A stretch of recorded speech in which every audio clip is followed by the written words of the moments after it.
Hi guys, ಎಲ್ಲರೂ ಕೂಡ ಹೇಗಿದ್ದೀರಾ? ಸೊ ನಾನು ನಿಮ್ಮ ಪ್ರೀತಿಯ ಮಣಿಕಂಠ. ಎಲ್ರಿಗೂ ಕೂಡ ಜ್ಞಾನಪೀಠ ಫಾರ್ ಟೆಕ್ ಯೂಟ್ಯೂಬ್ ಚಾನಲ್ಗೆ ಸ್ವಾಗತ. ಸೊ ಇಷ್ಟು ದಿನ ನೀವು ತೋರಿಸಿದಂಥ ಪ್ರೀತಿ ಮತ್ತು ವಿಶ್ವಾಸಕ್ಕೆ ನಾವೆಲ್ಲರೂ ಕೂಡ ಋಣಿಯಾಗಿದ್ವಿ, ಮತ್ತು ಇದೇ ಥರದ ಲವ್ ಅಂಡ್ ಸಪೋರ್ಟನ್ನು ಮುಂದೂ ಕೂಡ ನೀವು ಕೊಡ್ತೀರಾ ಅಂತ ಹೇಳಿ ಭಾವಿಸ್ತಾ, ಸೊ ಬನ್ನಿ IT ಸ್ಕಿಲ್ನಲ್ಲಿ ಉಳಿದಂಥ ಕೊನೆಯ 5ನೇ ಮಾಡ್ಯೂಲ್ ಸೈಬರ್ ಸೆಕ್ಯೂರಿಟಿ ಮತ್ತು ಸೇಫ್ಟಿ ಬಗ್ಗೆ ಮಾತಾಡ್ತಾ ಹೋಗೋಣ. ಸೊ ನಿಮಗೆಲ್ಲ ಈ ಸೈಬರ್ ಸೆಕ್ಯೂರಿಟಿ ಮತ್ತು ಸೇಫ್ಟಿ ಅಂತ ಅಂದರೆ ತುಂಬ ಕ್ಯೂರಿಯಾಸಿಟಿಯ ಒಂದು ಕಾನ್ಸೆಪ್ಟ್ ಆಗಿರುತ್ತೆ. ಸೊ ಏನು ಬೇರೆ ಯಾರ್ದೋ ಒಂದು ಗೊತ್ತಿಲ್ದಂಗೆ, ಮೀನ್ಸ್ ಯಾರ್ದೋ ಒಂದು ಸಿಸ್ಟಮ್ನಲ್ಲಿ ಇರ್ತಕ್ಕಂಥ ಡಾಟಾಗಳನ್ನು ಸೊ ನೀವು ಗೊತ್ತಿಲ್ದಂಗೆ ನೋಡ್ತಾ ಇರ್ತೀರಾ. ಸೊ ಆ ನೋಡುವಂಥ ಕಾನ್ಸೆಪ್ಟನ್ನು ಸೊ ನಿಮಗೆ ನೋಡ್ಲಿಲ್ದಂಗೆ ಒಂದು ಸೆಕ್ಯೂರ್ ಆಗಿ ಇಟ್ಕೊಳಕ್ಕಂತ ಮಾಡಿರುವಂತಹ ಒಂದು ಪ್ಲಾಟ್ಫಾರ್ಮೇ ಸೈಬರ್ ಸೆಕ್ಯೂರಿಟಿ ಅಂತೇಳಿ. ಇದ್ರ ಬಗ್ಗೆ ಇನ್ನು ಹೆಚ್ಚಿನ ಮಾಹಿತಿಯನ್ನು ಸೊ ನೋಡ್ತಾ ಇನ್ ಡೀಟೇಲ್ಸ್ ಆಗಿ ನೋಡ್ತಾ ಹೋಗೋಣ, ಮತ್ತು ಎಕ್ಸಾಮ್ಸ್ನಲ್ಲಿ ಏನೇನೆಲ್ಲ ಕೇಳ್ಬೋದು ಅನ್ನೋದ್ರ ಬಗ್ಗೆ ನೋಡ್ತಾ ಹೋಗೋಣ. ಸೊ ಅದಕ್ಕಿಂತ ಮುಂಚೆ so Jnanpith online coaching academy so ನಿಮಗೆ ಒಂದು 2 ಪ್ಯಾಕೇಜ್ಗಳನ್ನು ಪ್ರೊವೈಡ್ ಮಾಡ್ತಾ ಇದೆ. ಸೊ ಯಾರೆಲ್ಲ ನನಗೆ ಉತ್ತಮವಾದಂಥ ನೋಟ್ಸ್ ಸಿಗ್ತಾ ಇಲ್ಲ ಸರ್, ನನಗೆ ಕರೆಕ್ಟಾಗಿರ್ತಕ್ಕಂಥ ಗೈಡೆನ್ಸ್ ಸಿಗ್ತಾ ಇಲ್ಲ, ಸೊ ಮತ್ತು ನನಗೆ ಕೋಚಿಂಗ್ ತಗೊಳ್ಲಿಕ್ಕೆ ತುಂಬ ಹಣದ ಅಭಾವ ಕೂಡ ಇದೆ ಅಂತಕ್ಕಂಥವ್ರು ಸೊ ಯಾರಿದ್ದೀರಾ ಬಡ ವಿದ್ಯಾರ್ಥಿಗಳು, ಸೊ ನಿಮಗಂತಾನೆ ಸೊ ಈ ಒಂದು ಪ್ಯಾಕೇಜನ್ನು ಮಾಡಿದ್ದೀವಿ. ಏನಂತ ಅಂದರೆ 299ಗೆ $299 ನಿಮಗೆ ಉತ್ತಮವಾದಂಥ ನೋಟ್ಸ್ಗಳು, ಡೌಟ್ ಸೆಷನ್ ಕ್ಲಾಸಸ್ಗಳು ಮತ್ತು ಮಾಕ್ ಟೆಸ್ಟ್ಗಳನ್ನು ಪ್ರೊವೈಡ್ ಮಾಡ್ತಾ ಇದ್ದೀವಿ. ಸೊ ಬರೀ 299 ಪೇ ಮಾಡಿದ್ರೆ ಸಾಕು, ನಿಮಗೆ ಅಂಟಿಲ್ ನೀವು ಕೋರ್ಸ್ ಕಂಪ್ಲೀಟ್ ಆಗೋವರೆಗೂ, ಮೀನ್ಸ್ DCT ಎಕ್ಸಾಮ್ ಬರೆದು ಕಾಲೇಜ್ ಸೆಲೆಕ್ಷನ್ ಆಗೋವರೆಗೂ ಕೂಡ ನಾವು ನಿಮಗೆ ಸೊ ಗೈಡೆನ್ಸನ್ನು ಮಾಡ್ತಾನೆ ಇರ್ತೀವಿ. ಹಾಗಾದರೆ ಇನ್ನಾಗ ತಡ ಕೆಳಗಡೆ ಇರುವಂಥ ನಂಬರ್ಗೆ ಕಾಲ್ ಮಾಡಿ ನಿಮ್ಮ ಸೀಟನ್ನು ಬುಕ್ ಮಾಡ್ಕೋಬೋದು, ಅಥವಾ ಸೊ ಪೇ ಮಾಡಿ ಕೂಡ ಸೊ ನಿಮ್ಮ ಸ್ಟಡಿ ಮೆಟೀರಿಯಲ್ಸ್ಗಳನ್ನು, ನೋಟ್ಸ್ಗಳನ್ನು, MCQಸ್ಗಳನ್ನು ನೀವು ತರಿಸ್ಕೋಬೋದು. ಸೊ ಹಾಗಾದರೆ ಬನ್ನಿ, ಸೈಬರ್ ಸೆಕ್ಯೂರಿಟಿ ಅಂತ ಅಂದರೆ ಏನು ಕೆಲಸ ಮಾಡುತ್ತೆ? ಸೊ ಸಿಂಪಲ್ ವರ್ಡಲ್ಲಿ ನಾವು ಹೇಳಬೇಕು ಅಂತ ಅಂದರೆ ನಾನು ಅದನ್ನು ಹ್ಯಾಕಿಂಗ್ ಅಂತ ಹೇಳಿ ಕರಿಬೋದು. ಸೊ ಹ್ಯಾಕಿಂಗ್ ಮೀನ್ಸ್ ಯಾರೋ ಒಬ್ಬ ಹ್ಯಾಕ್ ಮಾಡಿರ್ತಾನೆ, ಯಾರೋ ಒಬ್ಬ ನಿಮ್ಮ ಮೊಬೈಲ್ ಡಿವೈಸ್ಗಳನ್ನು ಅಥವಾ ನಿಮ್ಮ ಕಂಪ್ಯೂಟರ್ ಸಿಸ್ಟಮ್ಸ್ಗಳನ್ನು ನಿಮಗೆ ಗೊತ್ತಿಲ್ಲದಂಗೆ ಯಾರೋ ಒಬ್ಬ ನೋಡ್ತಾ ಇರ್ತಾನೆ. ಆ ನೋಡ್ತಿರುವಂತಹ ವಿಷಯಗಳನ್ನು ನಿಮಗೆ ಹೇಗೋ ಗೊತ್ತಾಗುತ್ತೆ. ಸೊ ಗೊತ್ತಾಗಿ ಅದನ್ನು ತಡಿಲಿಕ್ಕೆ ಮಾಡಿರ್ತಕ್ಕಂಥ ಒಂದು ಪ್ಲಾಟ್ಫಾರ್ಮೇ ಸೈಬರ್ ಸೆಕ್ಯೂರಿಟಿ. ಇವಾಗ ಒಬ್ಬ ಕೆಟ್ಟವನಿದ್ದಾನ ಅಂತಂದರೆ ಅಲ್ಲೊಬ್ಬ ಒಳ್ಳೆಯನಿರಲೇಬೇಕು ಅಲ್ವಾ? ಅವನೇ ಒಳ್ಳೆಯವನು ಯಾರಿಲ್ಲಿ? ಸೈಬರ್ ಸೆಕ್ಯೂರಿಟಿ ಅನ್ನೋ. ಕ್ಲಿಯರ್ ಆಗ್ತಿದ್ಯಾ? ಸೊ ಇದರ ಟರ್ಮ್ಸ್ನ ಮೇಲೆ ಸೊ ನಾವಿವಾಗ ಏನು ಮಾಡ್ತಾ ಹೋಗೋಣ, ಕಲಿತಾ ಹೋಗೋಣ. ಸೊ ಮೊದಲನೇದಾಗಿ ನಮಗೆ ಗೊತ್ತಿರಬೇಕು ಸೈಬರ್ ಸೆಕ್ಯೂರಿಟಿಯ ಬಗ್ಗೆ ಬ್ರೀಫ್ ನಾಲೆಡ್ಜ್ ನಿಮಗೆಲ್ಲ ಆಲ್ರೆಡಿ ಗೊತ್ತಿರುತ್ತೆ. ಸೈಬರ್ ಸೆಕ್ಯೂರಿಟಿ ಅಂತ ಅಂದ್ರೇನು, ಸೈಬರ್ ಕ್ರೈಮ್ ಅಂತ ಅಂದ್ರೇನು, ಇದ್ರ ಬಗ್ಗೆ ಗೊತ್ತಿರುತ್ತೆ. ಸೊ ಯಾರು ನಿಮ್ಮ ಡೇಟಾಗಳನ್ನು, ನಿಮ್ಮ ಸಿಸ್ಟಮ್ಸ್ಗಳಲ್ಲಿರುವಂತಹ ಡೇಟಾಗಳನ್ನು ನಿಮಗೆ ಗೊತ್ತಿಲ್ಲದಂಗೆ ಸೊ ಕದೀತಾ ಇರ್ತಾನೋ ಅದನ್ನು ನಾವು ಕ್ರೈಮ್ ಅಂತ ಹೇಳಿ ಕರಿಬೋದು. ಸೊ ಮೀನ್ಸ್ ಸೈಬರ್ ಕ್ರೈಮ್ ಅಂತ ಹೇಳಿ ಕರಿಬೋದು. So the term cyber crime is used to describe a unlawful activity in which computer or computing devices are used as a tool or target of criminal activity. So ಅಂದ್ರೆ ನಿಮ್ಮ cyber crime means ಏನಪ್ಪ ಅಂತ ಅಂದರೆ so unauthorised ಆಗಿ ನಿಮಗೆ ಗೊತ್ತಿಲ್ಲದಂಗೆ ನಿಮ್ಮಲ್ಲಿರುವಂಥ ಡಾಟಾಗಳನ್ನು so ಬಳಸ್ಕೊಂಡು ಒಂದು criminal ಆಕ್ಟಿವಿಟಿಗಳನ್ನು ಮಾಡಲಿಕ್ಕೆ ಬಳಸುವಂಥ ಒಂದು ಸಿಸ್ಟಮ್ನ ನಾವು ಸೈಬರ್ ಕ್ರೈಮ್ ಅಂತ ಹೇಳಿ ಕರ್ತೀನಿ. ಸೊ ಇದನ್ನ the person who does the cyber crimes is called the cyber criminal ಅಂತ ಹೇಳಿ. ಸೊ ಒಬ್ಬ ಕೊಲೆ ಮಾಡಿದವನಿಗೆ ಕೊಲೆಗಾರ ಅಂತ ಹೇಳಿ ಕರಿತೀವಿ. ಒಬ್ಬ ಸಮಥಿಂಗ್ ಬೇರೆಯವರಿಗೆ ಅವ್ರದೇ ಆದಂಥ ಒಂದು ಪ್ರೊಫೆಷನ್ಸ್ಗಳಿಗೆ ಹೆಸರನ್ನು ಇಟ್ಟು ಕರಿತೀವಿ. ಇಲ್ಲಿ ಕಂಪ್ಯೂಟರ್ ಡಿವೈಸ್ನ ಮುಖಾಂತರ ಅನ್ಲಾಫುಲ್ ಆಗಿರ್ತಕ್ಕಂಥ ಒಂದು ಕೆಲಸಗಳನ್ನು ಮಾಡುವಂತಹ ವ್ಯಕ್ತಿಗೆ ನಾವು ಸೈಬರ್ ಕ್ರಿಮಿನಲ್ ಅಂತ ಹೇಳಿ ಕರಿತೀವಿ.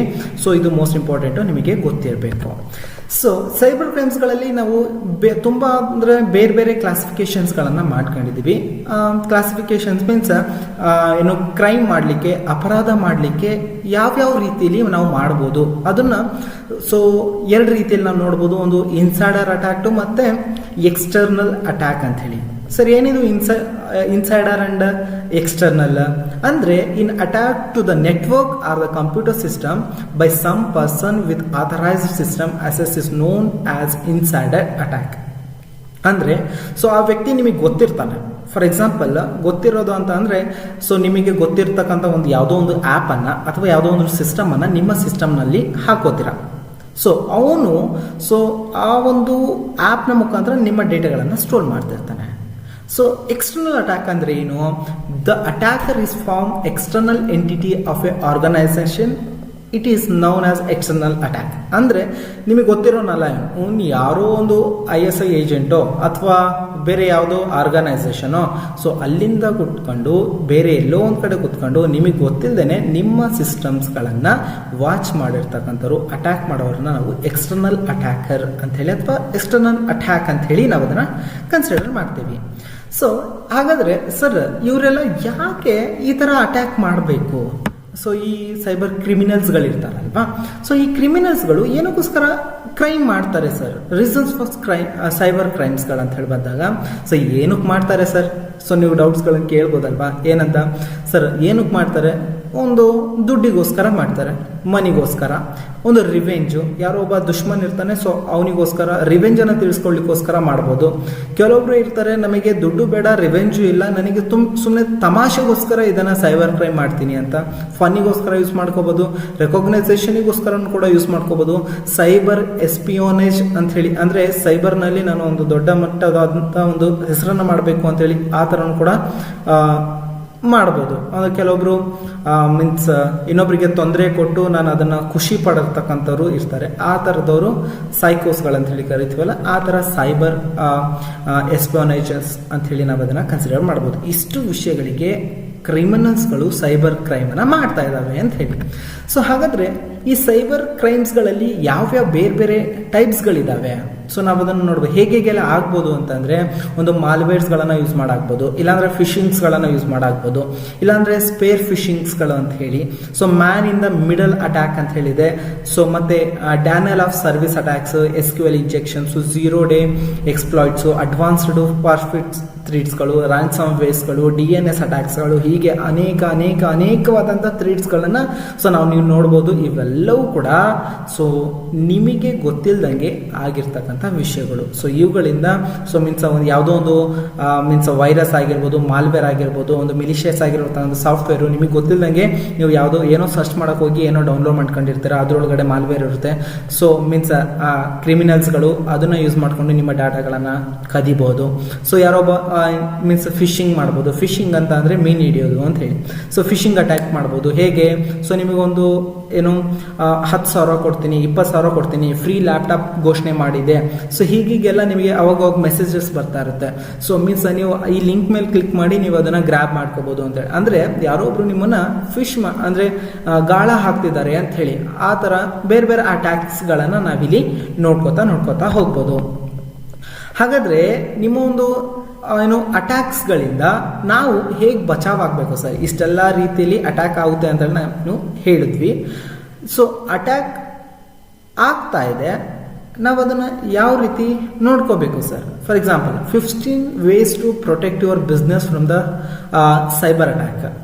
15 ಥರದ ಬೇರೆ ಬೇರೆ ರೀತಿಯಲ್ಲಿ ನಿಮ್ಮ ಮೊಬೈಲ್, ನಿಮ್ಮ ಸಿಸ್ಟಮ್ ಹ್ಯಾಕ್ ಆಗಲಿದ್ದಿರೋ ಥರ ನಾವು ನೋಡ್ಕೋತಾ ಹೋಗ್ಬೋದು. ಹೇಗೆ ಮಾಡ್ಬೋದು? ಸೆಕ್ಯೂರಿಟಿ ಅಸೆಸ್ಮೆಂಟ್ಸ್ಗಳನ್ನು ಕೊಡುವಂಥದ್ದು. ಅಂದರೆ ತುಂಬ ಬೇಸ್ ಲೈನ್ನ ಒಳಗಡೆನೆ ಸೊ ನೀವು ಏನು ಮಾಡಬೇಕು, ವಲ್ನರಬಿಲಿಟೀಸ್ಗಳನ್ನು ಮತ್ತು ಅಸೆಸ್ಮೆಂಟ್ಸ್ಗಳನ್ನು ಅವಾಗವಾಗ ನಿಮ್ಮ ಮೊಬೈಲನ್ನು ಸೆಕ್ಯೂರ್ ಆಗಿ ಇಟ್ಕೋಬೇಕು. ಸೊ ಇಮೇಲ್ ಫಿಶಿಂಗ್ಸ್ಗಳು ಅಂದರೆ ಇಮೇಲ್ನಲ್ಲಿ ನಿಮಗೆ ಆ ಆಫರ್ ಇದೆ, ಈ ಆಫರ್ ಇದೆ ಅಂತ ಹೇಳಿ ಬರ್ತಾ ಇರ್ತವೆ, ಅವುಗಳಿಂದ ಸೊ ದೂರ ಇರಬೇಕು. ಮತ್ತು ನಿಮ್ಮ ಪಾಸ್ವರ್ಡ್ಸ್ಗಳನ್ನು ಆವಾಗವಾಗ ಯಾರಿಗೂ ಕೂಡ ಕೊಡಬಾರ್ದು. ಸೊ ಆ ಪಾಸ್ವರ್ಡ್ಸ್ಗಳನ್ನು ನೀಟಾಗಿ ಯುನೀಕ್ನೆಸ್ ಆಗಿ ಅದನ್ನು ಇಟ್ಕೋಬೇಕು. ಸೊ ಮತ್ತು ಸೆಕ್ಯೂರಿಟಿ ಅವೇರ್ನೆಸ್ ಬಗ್ಗೆ ಇರಬೇಕು. ಅಂದರೆ ಯಾವ ರೀತಿ ಸೆಕ್ಯೂರ್ ಆಗಿ ಇರಬೇಕು, ಮತ್ತು ಇದ್ರ ಬಗ್ಗೆ ಒಂದು ಸ್ವಲ್ಪ ಬೇಸಿಕ್ ನಾಲೆಡ್ಜ್ ಅಂತಕ್ಕಂಥದ್ದು ನಿಮಗಿದ್ರೆ ಆಯಿತು. So advanced end point detection responses ಅಂತ ಹೇಳಿ ಕರಿತೀವಿ. ಅಂದರೆ ಸೊ ಕಂಪ್ಯೂಟರ್ ಡಾಟಾ ಮತ್ತು ಮಾಲ್ವೇರು, ವೈರಸ್ಸು ಇವುಗಳ ಬಗ್ಗೆ ಸ್ವಲ್ಪ ನಾಲೆಡ್ಜ್ ಇರಬೇಕು. ಇವು ಒಂದು ಡಿವೈಸಿಂದ ಇನ್ನೊಂದು ಡಿವೈಸ್ಗೆ ಹೇಗೆ ಹೋಗುತ್ತೆ ಅನ್ನೋದ್ರ ಬಗ್ಗೆ ನೀವು ತಿಳ್ಕೊಂಡಿರಬೇಕು. ಮತ್ತು ಮಲ್ಟಿ ಫ್ಯಾಕ್ಟರ್ ಅಥೆಂಟಿಕೇಶನ್ಸ್, ಇವಾಗ ಸೊ ನಿಮ್ಮ 2 ಸ್ಟೆಪ್ ವೆರಿಫಿಕೇಶನ್ ಅಂತ ಹೇಳಿ ನಿಮ್ಮ ವಾಟ್ಸಪ್ಗಳಿಗೆ ಕೊಟ್ಟಿರ್ತಾರೆ. ಸೊ ಅದನ್ನೆಲ್ಲ ಆನ್ ಮಾಡ್ಕೊಂಡಿರಬೇಕು. ಸೊ ಅಥೆಂಟಿಕೇಶನ್ಸ್ ಮಲ್ಟಿ ಫ್ಯಾಕ್ಟರ್ಸ್ಗಳಲ್ಲೇ ಏನು ಅಥೆಂಟಿಕೇಶನ್ಸ್ಗಳನ್ನು ಕೊಟ್ಟಿರ್ತಾರೆ, ಸೊ ನೀವು ಅದನ್ನು ಆನ್ ಮಾಡ್ಕೊಂಡಿದ್ರೆ ನೀವು ಬೇರೆ ಬೇರೆ ವಿಧದಲ್ಲಿ ಸೈಬರ್ ಅಟ್ಯಾಕ್ಸ್ಗಳಿಂದ ಬಚಾವಾಗ್ಬೋದು. ಸೊ ಹಾಗಾದರೆ ಮತ್ತೊಂದೇನು, ಕಂಪ್ಯೂಟರ್ನ ಅವಾಗ ಅಪ್ಡೇಟ್ ಮಾಡ್ತಾ ಇರಬೇಕು, ಮತ್ತು ಡಾರ್ಕ್ ವೆಬ್ ರಿಸರ್ಚ್ಗಳನ್ನು ಮಾಡಬಾರ್ದು. ಸೊ ಯಾವುದೋ ಒಂದು ಗೊತ್ತಿಲ್ಲದಿರುವಂಥ ವೆಬ್ಸೈಟ್ಸ್ಗಳಿಗೆ ಹೋಗಿ ನೀವು ಭೇಟಿ ಕೊಡಬಾರ್ದು. ಸೊ ಮತ್ತು ಲಾಗ್ ಮ್ಯಾನೇಜ್ಮೆಂಟ್ ಅಂತೇಳಿ, ಅಂದರೆ ಎಲ್ಲೆಲ್ಲೂ ನಿಮ್ಮ ಪಾಸ್ವರ್ಡ್ಸ್ಗಳನ್ನು ಪ್ರೊವೈಡ್ ಮಾಡ್ತಾ ಇರ್ತಾರೆ, ಸೊ ಆ ರೀತಿ ಮಾಡಬಾರ್ದು. ಮತ್ತು ಫಿಸಿಕಲ್ ಸೆಕ್ಯೂರಿಟಿ, ನಿಮಗೆ ಬೇಕಾಗಿರುವಂತಹ ಏನು this is often overlooked piece your security ಪ್ರೋಗ್ರಾಮ್ಸ್ಗಳನ್ನು, ಅಂದರೆ ಮೀನ್ಸ್ ನಿಮ್ಮ ಸೆಕ್ಯೂರಿಟಿ ಪ್ರೋಗ್ರಾಮ್ಸ್ಗಳನ್ನು ಹೆಚ್ಚಿಗೆ ಮಾಡ್ಕೊತ ಹೋಗುವಂಥದ್ದು. ಸೊ ಈ ಥರದ್ದೆಲ್ಲ ನೀವು ಮಾಡ್ಕೊತಾ ಹೋಗ್ಬೇಕು. ಯಾವ ಥರ, ಮತ್ತೆ ಮೊಬೈಲ್ ಡಿವೈಸ್ ಸೆಕ್ಯೂರಿಟಿ ಅಂತ ಹೇಳಿ ನಾವು ಕರಿತೀವಿ.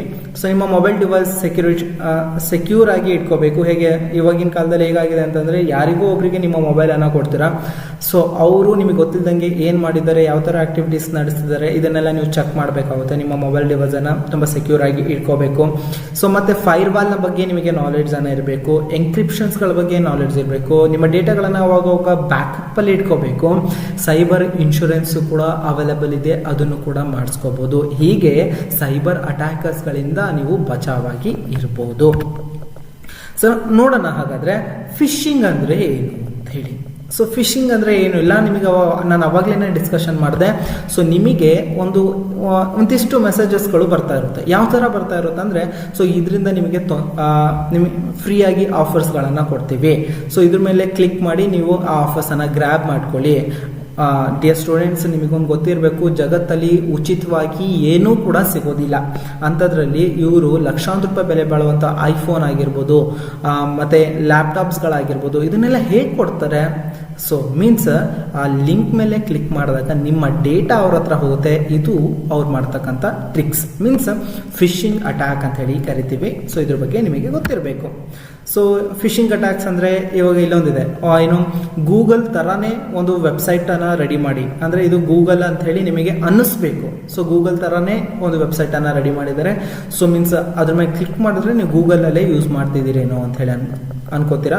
ಮತ್ತು ಅದರಲ್ಲಿ ಹೋಗಿ ನಿಮ್ಮ ಪರ್ಸ್ನಲ್ ಡೇಟಾಗಳನ್ನು ನೀವು ಸರ್ಚ್ ಮಾಡ್ತೀರಾ, ಅಥವಾ ಪಾಸ್ವರ್ಡ್ಸ್ಗಳನ್ನು ಪ್ರೊವೈಡ್ ಮಾಡ್ತೀರಾ. ಹ್ಯಾಕರ್ಸ್ಗಳು ನೀವು ಆ ಒಂದು ಡೇಟಾವನ್ನು ತಗೊಂಡು ನಿಮ್ಮನ್ನು ಹ್ಯಾಕ್ ಮಾಡ್ಬೋದು.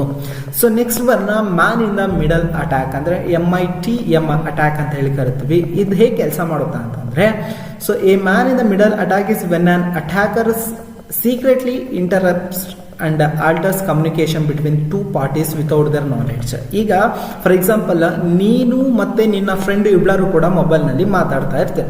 ಸೊ ಮಾತಾಡ್ತಿರ್ಬೇಕಾದ್ರೆ ನಾನು ಮಧ್ಯದಲ್ಲಿ ನಿಮ್ಮ ಮಾತುಗಳನ್ನ ಕತ್ ಕೇಳಿಸ್ಕೊಂತ ಹೋಗ್ತೀನಿ. ಸೊ ಇದನ್ನ man in the middle attack ಅಂತ ಹೇಳಿ ಕರಿತೀನಿ. ಒಬ್ಬ ಯೂಸರ್ ಇರ್ತಾನೆ, ಸೊ ಮತ್ತೊಬ್ಬ ಯೂಸರ್ ಇರ್ತಾನೆ. ಆ ಇಬ್ಬರ ನಡಿರ್ತಕ್ಕಂಥ ಡೇಟಾ ಏನು ಟ್ರಾನ್ಸ್ಫರ್ ಆಗ್ತಾ ಇರುತ್ತೆ, ಆ ಡೇಟಾವನ್ನ ನನ್ನ ಹತ್ರ ಬಂದು ಅವ್ರ ಹತ್ರ ಹೋಗ್ಬೇಕು. ಫಾರ್ ಎಕ್ಸಾಂಪಲ್, ನೀವೆಲ್ಲ ಏನ್ ಮಾಡ್ಕೊಂಡಿದ್ದೀರಾ ಅಂತಂದ್ರೆ, ಸೊ ನಿಮ್ಮ ಮೊಬೈಲ್ನಲ್ಲಿ GB ವಾಟ್ಸಪ್ ಮತ್ತೆ ಈ ತರದ ಬೇರೆ ಬೇರೆ ವಾಟ್ಸಪ್ಸ್ಗಳನ್ನ ನೀವು ಯೂಸ್ ಮಾಡ್ತಾ ಇರ್ಬೋದು.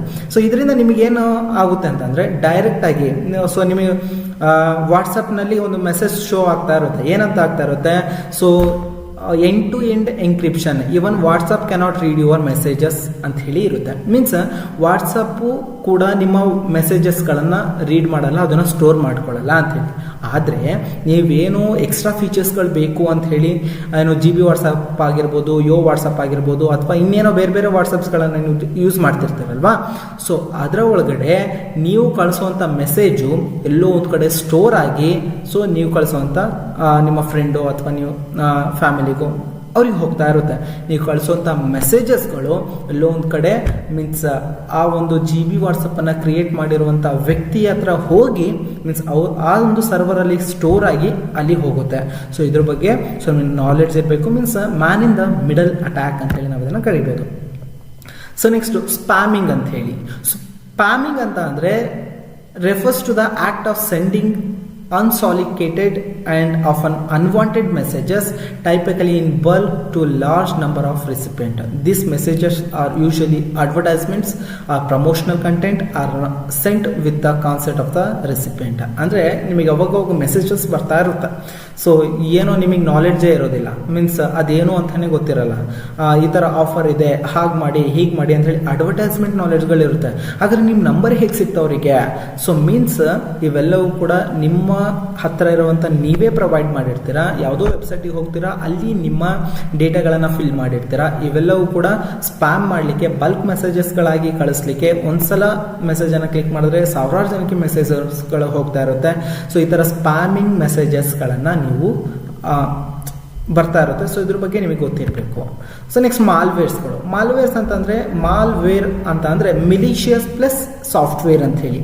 ಸೊ ಇದರಿಂದ ಈ ಸಾಫ್ಟ್ವೇರ್ಸ್ಗಳು ಏನು ಮಾಡ್ತವೆ, ಇದರೊಳಗಡೆ ವೈರಸಸ್ಗಳು ಇರ್ಬೋದು. ಸೊ ಈ ವೈರಸಸ್ಗಳು ಸೊ ನಿಮ್ಮ ಸಿಸ್ಟಮ್ನ ಮುಖಾಂತರ ಹೇಗೆ ಬರುತ್ತೆ ಅಂತಂದರೆ, ಯಾರೋ ಒಂದು ಇಮೇಲನ್ನು ಕಳಿಸಿರ್ತಾರೆ ಅಥವಾ ಇನ್ಫೆಕ್ಟೆಡ್ ವೆಬ್ಸೈಟ್ಗಳಿಗೆ ಭೇಟಿ ಕೊಡೋದ್ರಿಂದ, ಮತ್ತು ಯಾರೋ ಒಬ್ಬ ಇನ್ಸ್ಟೆಂಟ್ ಮೆಸೇಜ್ ಮಾಡಿರ್ತಾನೆ, ಆ ಮೆಸೇಜಲ್ಲಿ ಆ ಲಿಂಕ್ ಇರುತ್ತೆ. ಮತ್ತು networking protocols means set of rules ಅಂತೇಳಿ, ನೆಟ್ವರ್ಕ್ನ ಕೆಲವೊಂದು ರೂಲ್ಸ್ಗಳನ್ನು ಬ್ರೇಕ್ ಮಾಡಿ ನೀವು ಆಚೆ ಹೋದಾಗ, ಸೊ ಮೀನ್ಸ್ ನೀವು VPNsಗಳನ್ನು ಯೂಸ್ ಮಾಡ್ಕೊಂಡು ಬೇರೆ ಏನೇನೋ ವೆಬ್ಸೈಟ್ಸ್ಗಳನ್ನು ಯೂಸ್ ಮಾಡಿದಾಗ, ಮತ್ತು ಓಪನ್ ಶೇರ್ ಮಷೀನ್ಸ್ಗಳನ್ನು ಯೂಸ್ ಮಾಡಿದಾಗ, ಮತ್ತು ಇನ್ಯಾವುದೋ ಪೆನ್ಡ್ರೈವ್ಸ್ಗಳನ್ನು ನಿಮ್ಮ ಇದರೊಳಗೆ ಮೀನ್ಸ್ ಸಿಸ್ಟಮ್ನಲ್ಲಿ ಹಾಕೊಳ್ಳೋದ್ರ ಮುಖಾಂತರ ಈ ಥರ ಎಲ್ಲ ಮಾಲ್ವೇರ್ಸ್ಗಳು, ವೈರಸಸ್ಗಳು ನಿಮ್ಮ ಸಿಸ್ಟಮಿಗೆ ಬರ್ತಾ ಇರುತ್ತೆ. ಸೊ ನಾವು ಇದನ್ನು ಮಾಲ್ವೇರ್ ಅಂತ ಹೇಳಿ ಕರಿಬೋದು. So next Daniel of service attacks ಅಂತ ಹೇಳಿ. So it is A cyber attacks in which the network is choked and after collapsed by flooding it with the useless traffic and thus preventing the legitimate network traffics ಗಳಂತ ಹೇಳಿ. ಅಂದರೆ ಏನು ಇಷ್ಟೆಲ್ಲ ಡೆಫಿನೇಷನ್ಸ್ಗಳಲ್ಲಿ ಏನು ತಲೆ ಕೆಡಿಸ್ಕೊಬೇಡಿ. Daniel of service attack ಅಂತಂದರೆ ಒಬ್ಬ ಯೂಸರಿಂದ, so attacker ಏನು ಮಾಡ್ತಾನೆ, ಡೈರೆಕ್ಟಾಗಿ ಒಂದು ವೆಬ್ ಸರ್ವರಿಗೆ ಒಂದು ರಿಕ್ವೆಸ್ಟನ್ನು ಕಳಿಸ್ಬೇಕಾಗುತ್ತೆ.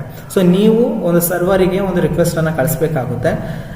ನೀವು ಕಳಿಸುವಂತಹ ರಿಕ್ವೆಸ್ಟನ್ನು ಕ್ಯಾನ್ಸಲ್ ಮಾಡಿ ಒಬ್ಬ ಅಟ್ಯಾಕರು ನಿಮ್ಮ ಬದಲಿಗೆ ಅವನ ರಿಕ್ವೆಸ್ಟನ್ನು ಕಳಿಸ್ತಾನೆ ಥ್ರೂ ನಿಮ್ಮಿಂದ. ಸೊ ನೀವು ಕಳಿಸುವಂಥ ನೆಟ್ವರ್ಕ್ ಟ್ರಾಫಿಕನ್ನು ಅವನು ಹ್ಯಾಕ್ ಮಾಡಿ, ಸೊ ನೀವು ಕಳಿಸುವಂಥ ಡೇಟಾದ ಬದಲು ಅವನು ನಿಮ್ಮ ಐಡಿಯಲ್ಲಿ ತನಗೆ ಬೇಕಾಗಿರುವಂಥ ಡೇಟಾಗಳನ್ನು ಅವನು ಸ್ಟೋರ್ ಮಾಡ್ಕೊತಾ ಹೋಗ್ತಾನೆ, ಮೀನ್ಸ್ ಸರ್ಚ್ ಮಾಡ್ತಾ ಹೋಗ್ತಾನೆ. ನಾವು ಅದನ್ನು so Daniel of service attack ಅಂತ ಹೇಳಿ ಕರಿಬೋದು. ಸೊ ಇಷ್ಟೆಲ್ಲ ಆದಮೇಲೆ ಈ ಥರದ ಅಟ್ಯಾಕರ್ಸ್ಗಳನ್ನೆಲ್ಲ ನೋಡ್ಕೊಂಡಾದ್ಮೇಲೆ, ಕ್ರೈಮ್ಸ್ಗಳನ್ನೆಲ್ಲ ನೋಡ್ಕೊಂಡಾದ್ಮೇಲೆ, ಕ್ರಿಮಿನಲ್ಸ್ಗಳು ಬರ್ತಾರೆ. ಆ ಕ್ರಿಮಿನಲ್ಸ್ಗಳು ಈ ಥರದ್ದೆಲ್ಲ ಅಟ್ಯಾಕ್ಗಳನ್ನು ಮಾಡ್ಕೊಳ್ತಾನೆ. ಅದನ್ನು ಯಾವ ಥರ ಸೆಕ್ಯೂರ್ ಮಾಡ್ಕೋಬೇಕು ಅನ್ನೋಂಥ ಬೇರೆ ಬೇರೆ ವಿಧಗಳನ್ನು ನಾವು ನೋಡಿದ್ವಿ, ಹೌದಲ್ವಾ? ಹಾಗಾದರೆ ಸೈಬರ್ ಸೆಕ್ಯೂರಿಟಿ ಅಂದರೆ ಏನು? ಸೊ ಈಗ ಬಂತು ಒಂದು ಮೇನ್ ಟಾಪಿಕ್. ಸೆಕ್ಯೂರಿಟಿ ಅಂತ ಅಂದರೆ keeps your online things safe from bad people. It like locks on your doors of your digital stuff ಅಂತ ಹೇಳಿ. ಅಂದರೆ ಒಂದು ನಿಮ್ಮ ಆನ್ಲೈನ್ನಲ್ಲಿ ನೀವು ಸರ್ಚ್ ಮಾಡುವಂಥ ಪ್ರತಿಯೊಂದು ವಿಷಯಗಳನ್ನು ಯಾರೋ ಒಬ್ಬ ನೋಡ್ತಾ ಇದ್ದಾನೆ. ಸೊ ಅವನ್ನ ನೋಡ್ತಿರೋ ರೀತಿಯಲ್ಲಿ ನೀವು ಅದನ್ನು ಮೀನ್ಸ್ ಕೆಟ್ಟ ಜನರಿಂದ, ಬ್ಯಾಡ್ ಪೀಪಲ್ಸಿಂದ ಸೊ ನಿಮ್ಮ ಡೇಟಾಗಳನ್ನು ರಕ್ಷಣೆ ಮಾಡ್ತಕ್ಕಂಥ ಒಂದು ವ್ಯವಸ್ಥೆನ ನಾವು ಸೈಬರ್ ಸೆಕ್ಯೂರಿಟಿ ಅಂತ ಹೇಳಿ ಕರಿತೀವಿ. It likes locks on your doors. ಅಂದರೆ ಸೊ ನಿಮ್ಮ ಮನೆಗೆ ಬಾಗಿಲು ಹೇಗೋ ನೀವು ಸರ್ಚ್ ಮಾಡ್ತಿರುವಂಥ ನಿನ್ನ ಸಿಸ್ಟಮ್ನಲ್ಲಿರುವಂಥ, ನಿನ್ನ ಮೊಬೈಲ್ನಲ್ಲಿರುವಂಥ ಡೇಟಾಗಳಿಗೆ ಈ ಸೈಬರ್ ಸೆಕ್ಯೂರಿಟಿ ಅಂತಕ್ಕಂಥದ್ದು ಒಂದು ಲಾಕ್ ಇದ್ದಂಗೆ. ಸೊ ಇದನ್ನು ಡಿಜಿಟಲಿ ಇರ್ತಕ್ಕಂಥ ನಿಮ್ಮ ಡೇಟಾಗಳನ್ನು ಸೇಫ್ ಮಾಡ್ಕೊಳ್ಳಿಕ್ಕೆ ಇರ್ತಕ್ಕಂಥ ಪ್ರೊಸೀಜರ್ಸ್ಗಳೇ ಸೈಬರ್ ಸೆಕ್ಯೂರಿಟಿ ಅಂತ ಹೇಳ್ತಿರ್ತೀನಿ. ಡೆಫಿನೇಷನ್ ನಿಮಗೆ ಗೊತ್ತಿರಬೇಕಾಗುತ್ತೆ. ಸೊ ಸೈಬರ್ ಅವೇರ್ನೆಸ್ ಅಂದರೆ ಏನು? ಇದ್ರ ಬಗ್ಗೆ ನಮಗೆ ಏನು ಗೊತ್ತಿರಬೇಕು ಸರ್? ಅವೇರ್ನೆಸ್ ಯಾವುದ್ರ ಬಗ್ಗೆ ಇರಬೇಕು ಅಂದರೆ, do not jailbreak or root your smartphones. ಅಂದರೆ ನಿಮ್ಮ ಸುಮ್ಮನೆ ಬೇಕಾಗಿರುವಂಥ ನಿಮ್ಮ ಆಥರೈಸ್ಡ್ ಆಗಿರದೇ ಇರ್ತಕ್ಕಂಥ ಒಂದು ಸ್ಮಾರ್ಟ್ ಫೋನ್ಸ್ಗಳನ್ನು ಸೊ ರೂಟ್ ಮಾಡ್ಕೊಂಡು ಹೋಗ್ತಕ್ಕಂಥದ್ದು, ಸೊ ಅಥವಾ ಇನ್ನೇನೋ ಬೇರೆ ಬೇರೆ ಥರದಲ್ಲಿ ನಿಮ್ಮ ಸ್ಮಾರ್ಟ್ ಫೋನ್ಸ್ಗಳನ್ನು ಯೂಸ್ ಮಾಡ್ಕೊತಾ ಹೋಗೋದು. So connect only authorised wifi ಆಕ್ಸೆಸ್ಗಳನ್ನು, ಅಂದರೆ ನಿಮ್ಮ ಸ್ಮಾರ್ಟ್ ಫೋನ್ಸ್ಗಳನ್ನು ಅಥವಾ ನಿಮ್ಮ ಸಿಸ್ಟಮ್ಸ್ಗಳನ್ನು ನೀವೇನು ಮಾಡಬೇಕು, ಈ ವೈಫೈಸ್ಗಳನ್ನು ಕನೆಕ್ಟ್ ಮಾಡ್ಕೋತಿರಲ್ವ, ಆಥರೈಸ್ಡ್ ಆಗಿರೋ ನಿಮಗೆ ಗೊತ್ತಿರುವಂತಹ ವ್ಯಕ್ತಿಗಳ ಜೊತೆನೆ ನೀವು ಅದನ್ನು ಮೀನ್ಸ್ ಆಕ್ಸೆಸ್ ಮಾಡ್ಕೊಂಡ್ರೆ ಒಳ್ಳೆಯದು ಅಂತ ಹೇಳಿ. ಸೊ ಈ ಅವೇರ್ನೆಸ್ ನಿಮಗೆ ಗೊತ್ತಿರಬೇಕು. ಯೂಸ್ ಆಟೋ ಲಾಕ್ ಫೀಚರ್ಸ್ಗಳು, ಅಂದರೆ ಒಂದು 5 ಸೆಕೆಂಡು 10 ಸೆಕೆಂಡ್ಸು ಅದರೊಳಗಡೆ ನಿಮ್ಮ ಮೊಬೈಲ್ಸ್ಗಳು ಅಥವಾ ನಿಮ್ಮ ಸಿಸ್ಟಮ್ ಲಾಕ್ ಆಗಬೇಕು. ಈ ಥರದ ಫೀಚರ್ಸ್ಗಳನ್ನು ಇಟ್ಕೊಳ್ಳಿ. Downloaded apps from authorised app store only. ಕೆಲವೊಬ್ರು ಏನು ಮಾಡ್ತಾರೆ, ಗೂಗಲಿಂದ ಡೌನ್ಲೋಡ್ ಮಾಡ್ತಾ ಇರ್ತವೆ, ನಿಮಗೆ ಗೊತ್ತಿಲ್ಲದೇನೆ ಅದರಲ್ಲಿ ಯಾವ್ಯಾವ ರೀತಿಯ ಆ್ಯಪ್ಸ್ಗಳಿರ್ಬೋದು ನಿಮಗೆ ಗೊತ್ತಿರಲ್ಲ. ಸೊ ಮೀನ್ಸ್ ನೀವು ಆ್ಯಪ್ಸ್ಗಳನ್ನು ಪ್ಲೇಸ್ಟೋರಿಂದನೋ ಅಥವಾ iOS ಆಗಿರ್ಬೋದು, ಈ ಥರ ಬೇರೆ ಬೇರೆ ಆಥರೈಸ್ಡ್ ಆಗಿರ್ತಕ್ಕಂಥ ಸ್ಟೋರಿಂದ ಮಾತ್ರ ಅದನ್ನು ಬೈ ಮಾಡಿದ್ರೆ ಒಳ್ಳೆಯದು ಅಂತ. Use privacy options provided by various mobile operating systems. ನಮ್ಮ ಮೊಬೈಲ್ ಆಪರೇಟಿಂಗ್ ಸಿಸ್ಟಮ್ ಏನೇನೆಲ್ಲ ಸೆಕ್ಯೂರಿಟಿ ಫೀಚರ್ಸ್ಗಳನ್ನು ಕೊಡ್ತಾ ಇದೆ ಅದನ್ನೆಲ್ಲ ನಾವು ಯೂಸ್ ಮಾಡಬೇಕಾಗುತ್ತೆ. Do not accept calls from weird number or do not give a call back. ಅಂದರೆ ಯಾವುದೋ ಒಂದು ಅನ್ನೋನ್ ನಂಬರ್ ಬಂತು, ನಿಮಗೆ ಗೊತ್ತಿದ್ದವಂಥ ವರ್ಡ್ ಆಗಿರ್ತಕ್ಕಂಥ ನಂಬರ್ ನಿಮಗೆ ಕಾಲ್ ಬಂತು, ಅದನ್ನು ರಿಸೀವ್ ಮಾಡಲಿಕ್ಕೆ ಹೋಗಬೇಡಿ, ಮತ್ತು ಅದಕ್ಕೆ ಮತ್ತೆ ಕಾಲ್ ಮಾಡಲಿಕ್ಕೆ ಕೂಡ ಹೋಗಬೇಡಿ, ಯಾವುದೋ ಮಿಸ್ ಕಾಲ್ ಬಂದಿದೆ ಅಂತ ಹೇಳಿ. ಸೊ ಇಷ್ಟೆಲ್ಲ ಇದ್ದಿದೆ ಆದರೆ ಸೊ ನಿಮಗೆ ಒಂದಿಷ್ಟು ಸೈಬರ್ ಅವೇರ್ನೆಸ್ ಅಂತಕ್ಕಂಥದ್ದು ಇದೆ ಅಂತ ಹೇಳಿ. ಸೊ ಮತ್ತು ಇನ್ನೇನು ಪಾಸ್ವರ್ಡ್ಸ್ಗಳ ಬಗ್ಗೆ ನಿಮಗೆ ಸ್ವಲ್ಪ ಅವೇರ್ನೆಸ್ಗಳು ಇರಬೇಕು. ಯಾವ ಥರ? Passwords are the only and are the primary options ensure privacy of your information. ನಿಮ್ಮ ಇನ್ಫಾರ್ಮೇಷನ್ಸ್ಗಳನ್ನು ಸೆಕ್ಯೂರ್ ಮಾಡಲಿಕ್ಕೆ ಇರ್ತಕ್ಕಂಥ ಕೊನೆ ಘಟ್ಟದ ಒಂದು ವ್ಯವಸ್ಥೆ ಏನಂದರೆ ಪಾಸ್ವರ್ಡ್. ಅದು ನಿಮ್ಮ ಸ್ಟ್ರಾಂಗ್ ಆಗಿರಬೇಕು. ಸೊ ಕೆಲವೊಂದ್ಸಲ ಪಾಸ್ವರ್ಡ್ ಅಂತ ತುಂಬ ಸಿಲ್ಲಿಯಾಗಿ 1 2 3 4 5 ಅಂತ ಹೇಳಿ ಇಟ್ಕೊಂಡಿರ್ತೀರ, ಅದನ್ನೆಲ್ಲ ಚೇಂಜ್ ಮಾಡಿ. ಸೊ ಯಾರಿಗೂ ಕೂಡ ಗೆಸ್ ಮಾಡ್ಲಿಕ್ಕೆ ಆಗದೇ ಇರುವಂಥ ಪಾಸ್ವರ್ಡ್ಸ್ಗಳನ್ನು, ಟಫೆಸ್ಟ್ ಪಾಸ್ವರ್ಡ್ಸ್ಗಳನ್ನು ಇಟ್ಕೋಬೇಕು. ಆವಾಗ ಯಾರೂ ಕೂಡ ನಿಮ್ಮ ಪಾಸ್ವರ್ಡ್ಸ್ಗಳನ್ನು ಗೆಸ್ ಮಾಡಲಿಕ್ಕೆ ಆಗೋದಿಲ್ಲ. ಸೊ 90% ಜನ ಜಗತ್ತಲ್ಲಿ ಎಲ್ಲರೂ ಕೂಡ ಸೇಮ್ ಮೀನ್ಸ್ ಈಸಿಯಾಗಿರುವಂಥ ಪಾಸ್ವರ್ಡ್ಸ್ಗಳನ್ನು ಯೂಸ್ ಮಾಡ್ತಿರ್ತಾರೆ. ಇದರಿಂದ ನೀವು ಬಚಾವಾಗಬೇಕು ಅಂತಂದರೆ ಸ್ವಲ್ಪ ಟಫ್ ಆಗಿರ್ತಕ್ಕಂಥ ಪಾಸ್ವರ್ಡ್ಸ್ಗಳನ್ನು, ಯಾರು ಕೂಡ ಗೆಸ್ ಮಾಡಲಿಕ್ಕೆ ಆಗದೇ ಇರುವಂಥ ಪಾಸ್ವರ್ಡ್ಸ್ಗಳನ್ನು ನೀವು ಇಡಬೇಕಾಗುತ್ತೆ. ಸೊ ಹಾಗಾದರೆ time it take to hackers to brute force your password. ಅಂದರೆ ನಿಮ್ಮ ಪಾಸ್ವರ್ಡ್ಸ್ಗಳನ್ನು ಹ್ಯಾಕ್ ಮಾಡಲಿಕ್ಕೆ ಬ್ರೂಟ್ ಫೋರ್ಸ್ ಅಟ್ಯಾಕ್ಸ್ಗಳನ್ನು ಯೂಸ್ ಮಾಡ್ಕೊಂಡು ಹ್ಯಾಕರ್ಸ್ಗಳು ಹ್ಯಾಕ್ ಮಾಡ್ತಾರೆ. ಸೊ ಹೇಗೆ ಅದನ್ನು ಹ್ಯಾಕರ್ಸ್ಗಳು ಹ್ಯಾಕ್ ಮಾಡ್ತಾ ಇದ್ದಾರೆ ಅಂತಂದರೆ, ಇವಾಗ ನೀವು ನಿಮ್ಮ ಪಾಸ್ವರ್ಡ್ಸ್ಗಳಿಗೆ 4 ಪಾಸ್ವರ್ಡ್ಸ್ಗಳನ್ನು ಮೀನ್ಸ್ 4 ನಂಬರ್ನ ಪಾಸ್ವರ್ಡ್ಸ್ಗಳನ್ನು ಇಡ್ತೀರ. ಸೊ ಅದನ್ನು ಹೇಗೆ ಅವರು ಬರೀ ನಂಬರ್ಸ್ಗಳನ್ನು ಇಟ್ಟರೆ ಬೇಗ ಅವ್ರು ನಿಮ್ಮನ್ನು ಕ್ರ್ಯಾಕ್ ಮಾಡ್ಬೋದು. ಎಷ್ಟು ಬೇಗ ಮಾಡ್ಬೋದು ಅಂತಂದರೆ ಸೊ ಅದು ಮಿಲಿ ಸೆಕೆಂಡ್ಸ್ಗಳಲ್ಲಿ ನಿಮ್ಮ ಪಾಸ್ವರ್ಡ್ಸ್ಗಳನ್ನ ಹ್ಯಾಕ್ ಮಾಡ್ಬೋದು. ಲೋವರ್ ಕೇಸ್ಗಳನ್ನು ಇಡ್ತಿರೋ, ಅಪ್ಪರ್ ಕೇಸ್ ಇಡ್ತಿರೋ, ಬರೀ 4 ಕ್ಯಾರೆಕ್ಟರಲ್ಲಿ ಯಾರು ಇಡ್ತಾರೋ ಅವ್ರದ್ದು ಬೇಗ ಹ್ಯಾಕ್ ಆಗುತ್ತೆ. ಇದು ಗೊತ್ತಿರಿ. 5 ಕ್ಯಾರೆಕ್ಟರ್ ಇಡ್ತಾರೋ ಅವ್ರದ್ದು ಬೇಗ ಹ್ಯಾಕ್ ಆಗುತ್ತೆ. ಸೊ 6 ಕ್ಯಾರೆಕ್ಟರ್ಸ್ಗಳನ್ನು ಯೂಸ್ ಮಾಡಿಬಿಟ್ಟು ನಂಬರು, ಅಪ್ಪರ್ ಕೇಸು ಮತ್ತು ಲೋವರ್ ಕೇಸ್ ಲೆಟರ್ಸ್ಗಳನ್ನು ಯೂಸ್ ಮಾಡಿ ಯಾರು ಯೂಸ್ ಮಾಡ್ತಾರೋ ಅಟ್ಲೀಸ್ಟ್ 1 ಸೆಕೆಂಡ್ ಆದರೂ ಬೇಕಾಗುತ್ತೆ ಹ್ಯಾಕರ್ಸ್ಗಳು ಅದನ್ನು ಹ್ಯಾಕ್ ಮಾಡಲಿಕ್ಕೆ. ಸೊ ಅದ್ರ ಜೊತೆಗೆ number, upper case, lower case, letters, symbols ಇವೆಲ್ಲವೂ ಕೂಡ ನೀವು 6 ಲೆಟರ್ಸ್ಗಳನ್ನು ಯೂಸ್ ಮಾಡಿದ್ದೆ ಆದರೆ 5 ಸೆಕೆಂಡ್ ಬೇಕಾಗುತ್ತೆ ನಿಮ್ಮ ಮೊಬೈಲನ್ನು ಹ್ಯಾಕ್ ಮಾಡಲಿಕ್ಕೆ. ಹೇಗೆ ನೀವು ಸ್ಕ್ರೀನಲ್ಲಿ ನೋಡ್ತಾ ಇರ್ಬೋದು, ಈ ಥರದ ಅನೇಕ ಥರದ ಬೇರೆ ಥರದ ಸೊ ಮೀನ್ಸ್ 18 ನಂಬರ್ ಆಫ್ ಕ್ಯಾರೆಕ್ಟರ್ಸ್ಗಳನ್ನು ನೀವು ಯೂಸ್ ಮಾಡಿದ್ರೆ ಅಟ್ಲೀಸ್ಟ್ 110 ಇಯರ್ಸ್ ಆದರೂ ಅವನಿಗೆ ಆ ಒಂದು ಹ್ಯಾಕ್ ಮಾಡಲಿಕ್ಕೆ ಸಾಧ್ಯ ಇಲ್ಲ ಅಂಥೇಳಿ ನಾವು ನೋಡ್ಕೊತಾ ಹೋಗ್ಬೋದು. ಸೊ ನೆಕ್ಸ್ಟ್ ನೋಡ್ಕೊಂತವನ್ನ ಸೆಕ್ಯೂರಿಟಿ ಅವೇರ್ನೆಸ್ ಆಫ್ ಸೋಷಿಯಲ್ ಮೀಡಿಯಾದಲ್ಲಿ ನಾವು ಯಾವ್ಯಾವ ರೀತಿ ಸೆಕ್ಯೂರಿಟಿ ಅವೇರ್ನೆಸ್ಗಳನ್ನು ನಾವು ಇಲ್ಲಿ ಪ್ರೊವೈಡ್ ಮಾಡ್ಬೋದು. ಸೊ ಸೋಷಿಯಲ್ ಮೀಡಿಯಾ ಅಂತಂದರೆ ನಮಗೆ ಗೊತ್ತು, ಫೇಸ್ಬುಕ್ಕು, ಟ್ವಿಟರು, ಸೊ ಈ ಥರದ್ದೆಲ್ಲ ಬೇರೆ ಸೆಕ್ಯೂರಿಟಿ ಫೀಚರ್ಸ್ಗಳನ್ನು ಕೊಟ್ಟಿರ್ತಾನೆ. So the part of our daily ಇವೆಲ್ಲವೂ ಕೂಡ ನಮ್ಮ ಪಾರ್ಟ್ ಆಫ್ ಲೈಫ್ ಅಲ್ವಾ ಸೋಷಿಯಲ್ ಮೀಡಿಯಾ. ಇದ್ರ ಬಗ್ಗೆ ನಮಗೆ ಅವೇರ್ನೆಸ್ಗಳಿರ್ಬೋದು. ಸೊ ನೀವೇನು ಹಾಕ್ತೀರಾ ಸ್ಟೇಟಸ್ಸು, ಪಿಕ್ಸು ಅದನ್ನೆಲ್ಲವೂ ಕೂಡ ಸೋಷಿಯಲ್ ನೆಟ್ವರ್ಕ್ನಲ್ಲಿ ಯಾರು ನೋಡ್ತಿರ್ತಾರೆ. ಸೊ ಇವುಗಳಿಂದ ಸೊ ನೀವು ಫ್ರೆಂಡ್ ರಿಕ್ವೆಸ್ಟನ್ನ ಅಕ್ಸೆಪ್ಟ್ ಮಾಡ್ಕೋತಾ ಇದ್ದಾರೆ ಅಂತಂದರೆ ಒಂದು ಒಳ್ಳೆ ಜೆನ್ಯೂನ್ ಆಗಿರ್ತಕ್ಕಂಥ ವ್ಯಕ್ತಿಗಳ ಅಥವಾ ನಿಮಗೆ ಗೊತ್ತಿರುವಂಥ ವ್ಯಕ್ತಿಗಳ ಜೊತೆ ಮಾತ್ರ ಸೊ ನಿಮ್ಮ ಕಾಂಟ್ಯಾಕ್ಟನ್ನು, ನೆಟ್ವರ್ಕ್ಗಳನ್ನು ಬೆಳೆಸ್ಕೊತ ಹೋಗಿ ಅನ್ನೋನ್ ವ್ಯಕ್ತಿಗಳ ಫ್ರೆಂಡ್ಶಿಪ್ಸ್ಗಳನ್ನು, ರಿಕ್ವೆಸ್ಟ್ಗಳನ್ನು ಅಕ್ಸೆಪ್ಟ್ ಮಾಡದೇ ಇರೋದು ಒಳ್ಳೆಯದು ಅಂತ ಹೇಳಿ. ಮತ್ತು SMS ಬೇಸ್ಡ್ ಆಗಿರುವಂಥ ಒಂದು ಸೋಷಿಯಲ್ ಮೀಡಿಯಾ ಸೈಟ್ಸ್ಗಳಾಗಿರ್ಬೋದು, ಅದರಲ್ಲಿ SMS ಬೇಸ್ಡ್ ಸೆಕೆಂಡ್ ಫ್ಯಾಕ್ಟರ್ ಅಥೆಂಟಿಕೇಶನ್ಸ್ ಇರುತ್ತೆ, ಆಕ್ಸೆಸ್ ಕಂಟ್ರೋಲ್ಸ್ಗಳು ಇರ್ತವೆ. ಸೊ ಬ್ರೌಸರ್ ಮಷಿನ್ಸ್ಗಳನ್ನು ಮ್ಯಾಪ್ ಮಾಡ್ತಕ್ಕಂಥ ಪ್ರೊಫೈಲ್ಸ್ಗಳಿರ್ತವೆ. ಮತ್ತು ಯಾರಾದರೂ ಬಂದಿದ್ದಾರೆ ಅಂತಂದರೆ, ಗೊತ್ತಿದ್ದಿರುವಂಥ ವ್ಯಕ್ತಿಗಳು ನಿಮಗೆ ಚಾಟ್ ಮಾಡ್ತಿದ್ದಾರೆ ಅಂತಂದರೆ ಅದನ್ನು ಬ್ಲಾಕ್ ಮಾಡೋಂಥ ವ್ಯವಸ್ಥೆ. ಹೀಗೆ ನಿಮ್ಮ ಪರ್ಸ್ನಲ್ ಡೇಟಾಗಳನ್ನು, ಪರ್ಸ್ನಲ್ ಇನ್ಫಾರ್ಮೇಷನ್ಸ್ಗಳನ್ನು ಸೊ ಕದಿಯೋಂಥವ್ರು ತುಂಬ ಜನ ಇರ್ತಾರೆ. ಅದನ್ನು ಸೆಕ್ಯೂರ್ ಆಗಿ ಇಟ್ಕೊಳ್ಳೋವಂಥದ್ದು ನಿಮ್ಮ ಜವಾಬ್ದಾರಿ ಆಗಿರುತ್ತೆ. ಸೊ ಮತ್ತು ನಿಮ್ಮ ಡೆಸ್ಕ್ಟಾಪ್ ಮತ್ತು ಲ್ಯಾಪ್ಟಾಪ್ಸ್ಗಳನ್ನು ಸೆಕ್ಯೂರ್ ಆಗಿ ಹೇಗೆ ಇಟ್ಕೋಬೋದು. ಸೊ ಆ್ಯಂಟಿವೈರಸಸ್ಗಳನ್ನು ನೀವು ನಿಮ್ಮ ಸಿಸ್ಟಮ್ಸ್ಗಳಲ್ಲಿ ಹಾಕೊಳ್ಳೋದ್ರಿಂದ ನಿಮ್ಮ ಸೆಕ್ಯೂರಿಟಿ ಅವೇರ್ನೆಸ್ಗಳನ್ನು ಇಂಪ್ಲಿಮೆಂಟ್ ಮಾಡ್ಕೋಬೋದು. ಮತ್ತು ಫೈರ್ವಾಲ್ ಪ್ರೊಟೆಕ್ಷನ್ಸ್ಗಳನ್ನು ನೀವು ಹಾಕೋಬೇಕಾಗುತ್ತೆ. VPNಸ್ಗಳನ್ನು ಯೂಸ್ ಮಾಡ್ಕೋಬೋದು. ಹಾಗೆ ಈ ಕ್ರ್ಯಾಕ್ಡ್ ಸಾಫ್ಟ್ವೇರ್ಸ್ಗಳನ್ನು ಫ್ರೀಯಾಗಿ ಸಾಫ್ಟ್ವೇರ್ಸ್ಗಳು ಸಿಗುತ್ತೆ, ಅದರಲ್ಲಿ ಬೇರೆ ಫೀಚರ್ಸ್ಗಳು ಇರುತ್ತೆ ಅಂಥೇಳಿ ಕ್ರ್ಯಾಕ್ಡ್ ಸಾಫ್ಟ್ವೇರ್ಸ್ಗಳನ್ನು ಯೂಸ್ ಮಾಡೋದನ್ನು ಕಡಿಮೆ ಮಾಡಿ. OS ಫೈಲ್ಸ್ಗಳನ್ನು, personal files in different HTTP ಒಂದು ಓ ಎಸ್ ಅಂತಕ್ಕಂಥ ನಿಮ್ಮಲ್ಲಿ ಏನೋ ಸಿಸ್ಟಮಲ್ಲಿ ಇರುತ್ತೆ ಆಪರೇಟಿಂಗ್ ಸಿಸ್ಟಮ್, ಅದನ್ನು ಒಂದು ಡಿಫ್ರೆಂಟ್ ಆಗಿರ್ತಕ್ಕಂಥ ಬೇರೆ HTTP ಅಲ್ಲಿ ಒಂದು ಪಾರ್ಟಿಷನ್ ಮಾಡಿ ನೀವು ಅದನ್ನು ಬೇರೆ ಫೈಲಲ್ಲಿ ಇಡೋವಂಥದ್ದು ತುಂಬ ಒಳ್ಳೆಯದು. ಸೊ ಮತ್ತು factory restore is the best option two clean your systems ಅಂತ ಹೇಳಿ ಕರಿತೀವಿ. ಅಂದರೆ ಏನಾದರೂ ನಿಮಗೇನೋ ಮಿಸ್ಟೇಕ್ ಆಗಿದೆ, ಇದರಲ್ಲಿ ಏನೋ ವೈರಸಸ್ಗಳು ಅಟ್ಯಾಕ್ ಆಗಿದೆ ಅಂತಂದರೆ ಮೊದಲು ನಿಮ್ಮ ಸಿಸ್ಟಮನ್ನು ಫ್ಯಾಕ್ಟರಿ ರಿಸ್ಟೋರ್ ಮಾಡಿ, ಸೊ ಎಲ್ಲ ಪ್ರಾಬ್ಲಮ್ಸ್ಗಳು ಸಾಲ್ವ್ ಆಗ್ತವೆ. ಸೊ ಇಂಟರ್ನೆಟ್ಗೆ ಸಂಬಂಧಪಟ್ಟಿರುವಂಥ ಕೆಲವೊಂದು ಅವೇರ್ನೆಸ್ಗಳನ್ನು ಕೊಟ್ಟಿದ್ದೀನಿ. ಇದರಲ್ಲಿ ಹೇಗಿದೆ ಅಂತಂದರೆ ಇಂಟರ್ನೆಟ್ ಯೂಸ್ ಟು ಎಡ್ ಸಾಡ್, ಅಂದರೆ ಸ್ಮಾರ್ಟ್ ಯೂಸಿಂಗ್ ಇಂಟರ್ನೆಟ್ಸ್ಗಳನ್ನು ನೋಡ್ಕೋಬೇಕು. ಅಂದರೆ ತುಂಬ ಎಫಿಷಿಯೆಂಟಾಗಿ ಇಂಟರ್ನೆಟನ್ನು ಯೂಸ್ ಮಾಡೋದ್ರಿಂದ, ಅದರಲ್ಲಿ ಯಾವುದಾದ್ರೂ URLಸ್ಗಳನ್ನು ಚೆಕ್ ಮಾಡೋದ್ರಿಂದ, ಬ್ಯಾಡ್ ಸೈಟ್ಸ್ಗಳಿಗೆ ಹೋಗೋದ್ರಿಂದ, ಸೊ ಫ್ರೀಯಾಗಿ ಸಿಗುವಂಥ ವೈಫೈ ಝೋನ್ಸ್ಗಳಿಗೆ ಹೋಗೋದ್ರಿಂದ, ಅನ್ಪ್ರೊಟೆಕ್ಟ್ ಆಗಿರೋದ್ರಿಂದ ಯಾರು ಬೇಕಾದ್ರೂ ನಿಮ್ಮ ಡಾಟಾಗಳನ್ನು IP ಅಡ್ರೆಸ್ಗಳ ಮುಖಾಂತರ ನಿಮ್ಮನ್ನು ಹ್ಯಾಕ್ ಮಾಡಬಹುದು. ಸೊ ಹೀಗೆ ಕೀ ಸ್ಟ್ರೋಕ್ಸ್ಗಳನ್ನು ಯೂಸ್ ಮಾಡಿಕೊಂಡು ಸೊ ಅನೇಕ ರೀತಿಯಲ್ಲಿ ನಿಮ್ಮನ್ನು ಹ್ಯಾಕ್ ಮಾಡ್ಬೋದು. ಸೊ ಇದ್ರ ಬಗ್ಗೆ ನೀವು ಅವೇರ್ ಆಗಿರಬೇಕು. ಬೇರೆ ಬ್ಯಾಡ್ ಸೈಟ್ಸ್ಗಳಿಗೆ ಹೋಗಬಾರ್ದು, ಟ್ರಸ್ಟೆಡ್ ಸೋರ್ಸ್ಗಳನ್ನು ಮಾತ್ರ ಡೌನ್ಲೋಡ್ ಮಾಡ್ಕೋಬೇಕು.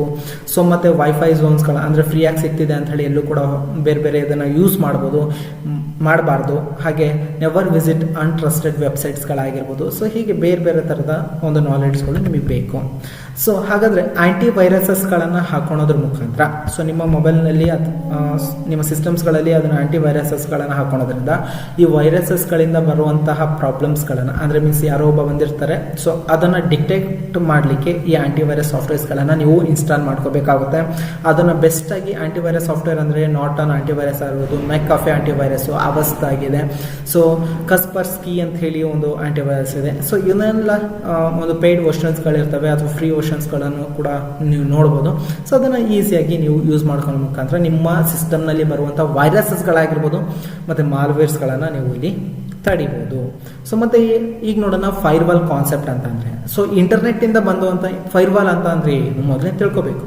A firewall is like a security guard from your computer or network. It filters incoming and outgoing data, allowing safe information and blocking malicious or unauthorized access. It acts as a barrier against cyber threats. So ನೀವು ಇಂಟರ್ನೆಟ್ಟಲ್ಲಿ ಏನಾದರೂ ಕೂಡ use ಮಾಡ್ತಾ ಇರ್ತೀರಾ.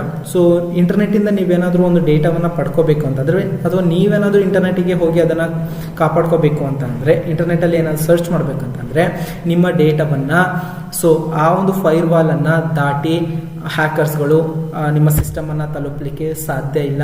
So ಅದು means ನೀವು ಕೂಡ ಆ ಫೈರ್ವಾಲ್ಸನ್ನು ದಾಟಿ ಬೇರೆ ಸಿಸ್ಟಮ್ಸ್ಗಳಿಗೆ ಹ್ಯಾಕ್ ಮಾಡಲಿಕ್ಕೆ ಸಾಧ್ಯ ಇಲ್ಲ. ಸೊ ಇಂಟರ್ನೆಟ್ಟನ್ನು ತುಂಬ ಸೇಫಾಗಿ ಬ್ರೌಸ್ ಮಾಡಲಿಕ್ಕೆ ಹೆಲ್ಪ್ ಮಾಡುತ್ತೆ ಈ ಒಂದು ಫೈರ್ವಾಲ್ ಪ್ರೊಟೆಕ್ಷನ್. ಇದ್ರ ಬಗ್ಗೆ ಹೇಳ್ತಾ ಹೋದ್ರೆ ತುಂಬ ಕಾನ್ಸೆಪ್ಟ್ಸ್ಗಳನ್ನು ನೋಡ್ಬೋದು. ಬೇಸಿಕ್ ಆಗಿ ಇಷ್ಟು ಗೊತ್ತಿದ್ರೆ ಸಾಕು. ಸೊ ನಿಮ್ಮ ಬ್ರೌಸರ್ ಸೆಟ್ಟಿಂಗ್ಸ್ಗಳನ್ನು ಈ ರೀತಿ ಮಾಡ್ಕೊಂಡಿದ್ರೆ ನೀವು ನಿಮ್ಮ ಮೊಬೈಲನ್ನು ಅಥವಾ ನಿಮ್ಮ ಸಿಸ್ಟಮನ್ನು ಈಸಿಯಾಗಿ ಸೈಬರ್ ಸೆಕ್ಯೂರಿಟಿ ಮೀನ್ಸ್ ಅವೇರ್ನೆಸ್ನಲ್ಲಿ ಇದು ಒಂದು ಕಾನ್ಸೆಪ್ಟ್ ಬರುತ್ತೆ. ನಿಮ್ಮ ಸಿಸ್ಟಮನ್ನು ಸೆಕ್ಯೂರ್ ಆಗಿ ಇಟ್ಕೋಬೇಕಂದ್ರೆ ನಿಮ್ಮ ಬ್ರೌಸರ್ನಲ್ಲಿ ಕೆಲವೊಂದು ಸೆಟ್ಟಿಂಗ್ಸ್ಗಳನ್ನು ನೀವು ಮಾಡ್ಕೋಬೇಕಾಗುತ್ತೆ. ಅದಕ್ಕೆ ನಾವು ಕೆಲವೊಂದು ಪ್ರೈವಸಿ ಸೆಟ್ಟಿಂಗ್ಸ್ಗಳನ್ನು ಕೊಟ್ಟಿದ್ದೀನಿ. ಸೊ ಬ್ರೌಸಿಂಗ್ ಅವಾಗ ಬ್ರೌಸಿಂಗ್ ಡಾಟಾಗಳನ್ನು ಕ್ಲಿಯರ್ ಮಾಡ್ತಾ ಇರಿ. ಹಾಗೆ regularly your browsing history, cookies and cache files remove store data. So browsing ಹಿಸ್ಟ್ರೀಸ್ಗಳ ಸೆಟ್ಟಿಂಗ್ಸ್ಗಳಿಗೆ ಹೋಗಿ, ಪ್ರೈವಸಿ ಸೆಟ್ಟಿಂಗ್ಸ್ಗಳಿಗೆ ಹೋಗಿ, ಸೊ ಈ ಥರದ್ದೆಲ್ಲ ಸೆಟ್ಟಿಂಗ್ಸ್ಗಳನ್ನು ಮಾಡ್ಕೋಬೋದು. ಪಾಪಪ್ ಬ್ಲಾಕರ್ಸ್ಗಳಂತ ಹೇಳಿ ಬರ್ತವೆ. ಸೊ ಆ ಪಾಪಪ್ ಬ್ಲಾಕ್ಗಳನ್ನು ಮಾಡ್ಕೊಳ್ಳಿ. ಸೆಕ್ಯೂರಿಟಿ ಕನೆಕ್ಷನ್ಸ್ ಮೀನ್ಸ್ HTTP ಅಂತ ಹೇಳಿ ಬರುತ್ತೆ, hypertext transport protocol security ಅಂತ ಹೇಳಿ ಬರುತ್ತೆ. ಅದನ್ನು ನೀವು ನೋಡ್ಕೋಬೇಕಾಗುತ್ತೆ. ಸೊ HTTP ಅನ್ನುವಂಥ ವೆಬ್ಸೈಟ್ಸ್ಗಳನ್ನು ಭೇಟಿ ಕೊಡಬಾರ್ದು, ಬರೀ HTTPS ಅಂದರೆ ಸೆಕ್ಯೂರ್ ಆಗಿರುವಂಥ ವೆಬ್ಸೈಟ್ಸ್ಗಳಿಗೆ ಭೇಟಿ ಕೊಡಬೇಕು.